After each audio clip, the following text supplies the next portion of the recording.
Hi everyone, welcome to NEET now, your NCERT destination.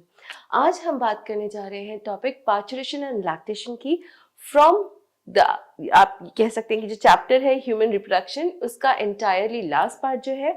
अगर आज का वीडियो आपका कंप्लीट हो जाता है so you will be able to solve any question जो आपके इस टॉपिक से आएगा या रिलेटेड है। अगर हम बात करें पार्चुरेशन की या फिर चाइल्ड बर्थ की हम बात करते हैं, ठीक है। अगर मैं कह रही हूँ पार्चुरेशन, पार्चुरेशन का मतलब सिंपल वर्ड्स में अगर हम कहें तो होता है चाइल्ड बर्थ, यानी जिसको हम आम भाषा में कहते हैं कि बेबी की डिलीवरी होना।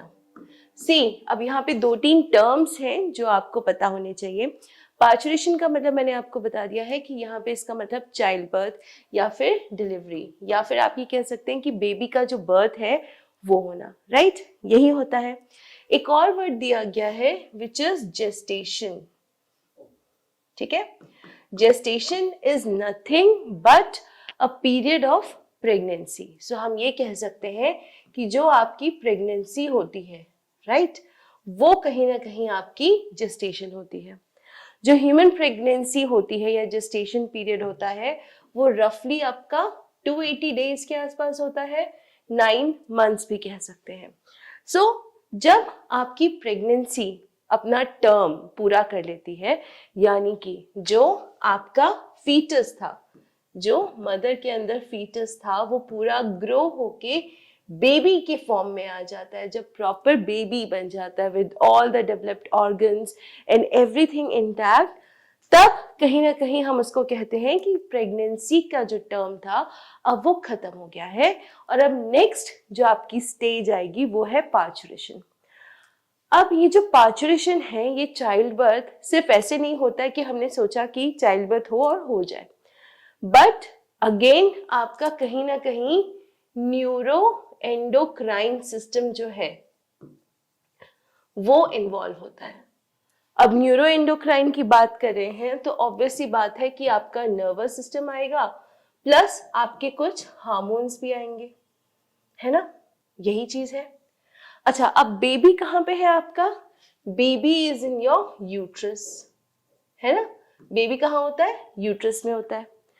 यूट्रस की जो वॉल्स होती हैं, जो मस्कुलर वॉल्स हैं, they are not under our control, right, वो हमारे कंट्रोल में नहीं होती हैं and they are made up of smooth muscles, यही होता है। अब when the fetus is ready, when the baby is ready to come out in the world, जो आपका बेबी होता है वो कहीं ना कहीं आपके नर्वस सिस्टम को, जो आपका फीटस है, राइट, उसका एक सिग्नल पहुंचता है आपके नर्वस सिस्टम पे, जो ये बताता है that now the foetus is ready, now the baby is ready to be welcomed into the birth, यानी कि आपके वर्ल्ड में अब बेबी जो है वो तैयार है जाने को, यानी the readiness of the baby, यानी कंप्लीटली है, हो चुकी है।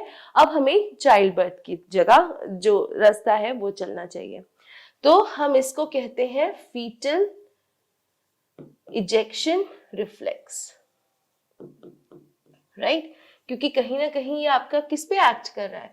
ये आपके नर्वस सिस्टम पे एक्ट कर रहा है। अब जब नर्वस सिस्टम के पास ये इंफॉर्मेशन पहुंचती है that the baby is ready, तो वो कहीं ना कहीं आपके इस पार्ट को एक्टिवेट करने की कोशिश करता है। अब इस पार्ट के साथ क्या होता है कि जो आपका मदर है, मदर जो है, उनका जो पिट्यूटरी ग्लैंड है, ठीक है, उस पे आपका नर्वस सिस्टम सिग्नल्स भेजता है और वहां से आपका रिलीज होता है एक हार्मोन का जिसका नाम है ऑक्सीटोसिन। और ये जो ऑक्सीटोसिन है ये अगेन कहाँ एक्ट करेगा? आपके यूट्रस पे।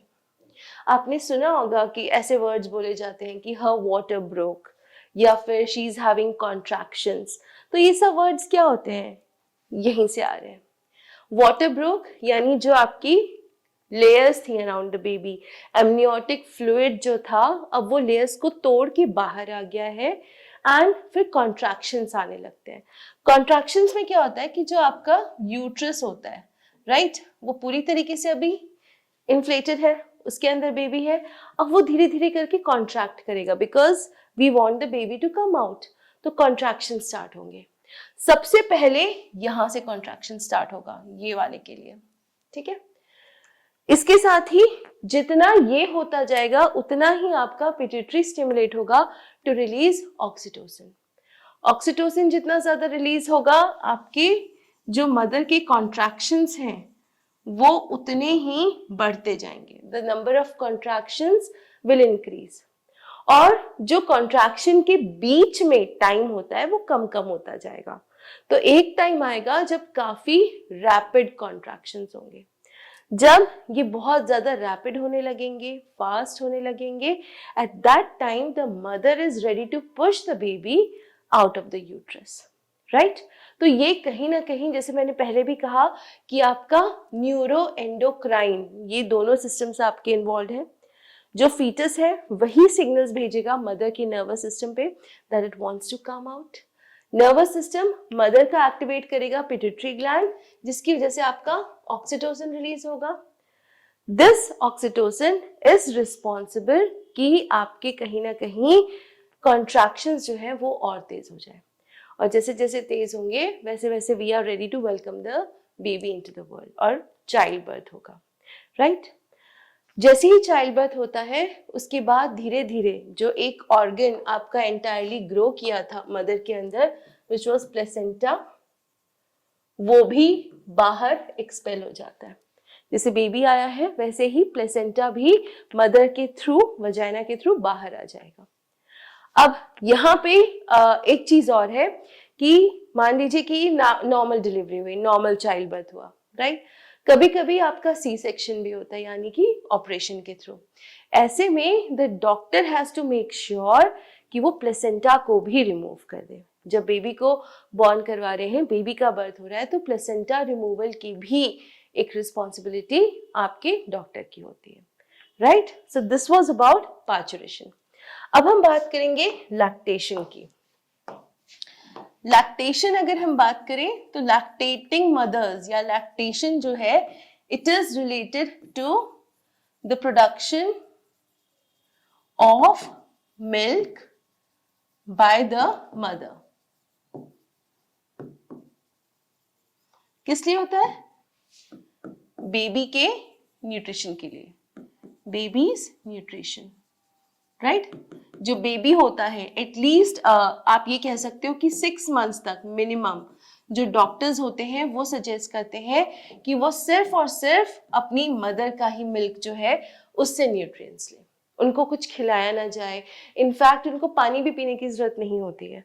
If the mother's milk is enough, उनको और कुछ नहीं चाहिए होती है। एक चीज और आपको याद रखनी है यहाँ पे, and that is your colostrum. Colostrum actually एक येलोइश फर्स्ट मिल्क कह सकते हो आपको, ठीक है। येलोइश फर्स्ट मिल्क जो इजेक्ट होता है मदर के मेमोरी ग्लैंड से, वो होता है। Now this colostrum is very rich in antibodies. अब बेबी जब बॉर्न हुआ है जस्ट, तो उसके पास ऑब्वियस सी बात है कि एंटीबॉडीज तो नहीं होंगी। ऐसे में जो आपकी मदर है वो आपकी रेडीमेड एंटीबॉडीज, यानी कुछ इम्यूनिटी के लिए एंटीबॉडीज बेबी को प्रोवाइड करती है थ्रू कोलोस्ट्रम, यानी मदर के मिल्क के थ्रू आपके बेबी को कुछ एंटीबॉडीज मिलती है, ताकि उसका जो इम्यून सिस्टम है वो अभी इतना स्ट्रेंथन तो है नहीं, वो सही से काम कर सके। सो इसीलिए ये जरूरी है। प्लस आपकी जो हार्मोन्स है oxytocin, that is also responsible to an extent.